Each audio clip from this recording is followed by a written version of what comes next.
नमस्कार दोस्तों, स्वागत है आपका मूवी में मेरे रियल चैनल पर। आज हम बात करेंगे भोजपुरी फिल्म अपना कहाय वाला केबा के ट्रेलर की। चलिए देखते हैं क्या खास है इस फिल्म में। परिवार और मेहनत ट्रेलर की शुरुआत ही एकदम भावपूर्ण है, जहां दिखाया गया है कि घर के लिए पैसा कमाना कितना कठिन काम है। डायलॉग जैसे जे पैसा कमा के घर लेके आवे, ओकरा के ही पता बा कि पैसा कमावे में कितना मेहनत लगेला। पूरा माहौल बनता है कि यह फिल्म परिवार और जिम्मेदारी के इर्द गिर्द घूमती है। प्यार, शादी और दहेज। ट्रेलर में विवाह और दहेज की समस्या को भी उजागर किया गया है। बहन की शादी में खर्चा, दहेज की मांग और परिवार की जिम्मेदारियां देखने को मिलती हैं। डायलॉग्स जैसे वीडियो ले सुजाता दहेज केने से आई, धूम घूम फिर के सब हमनी के कपारी आप पर आई।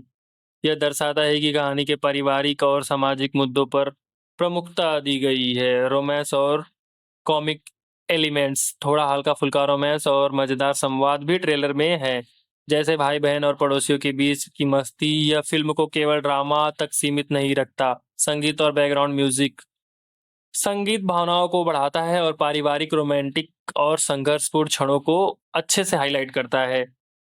अपना कहाय वाला के बाग का ट्रेलर एक पारिवारिक ड्रामा, रोमांस और सामाजिक संदेश का मिश्रण पेश करता है। अगर आप भोजपुरी फिल्में पसंद करते हैं तो यह फिल्म आपके लिए देखने लायक है। अगर आपका हमारा अगर आपको हमारा ट्रेलर रिव्यू पसंद आया तो लाइक और शेयर करना ना भूलें। मिलते हैं अगले वीडियो में, तब तक के लिए धन्यवाद। मूवी में चैनल को सब्सक्राइब कर लीजिए।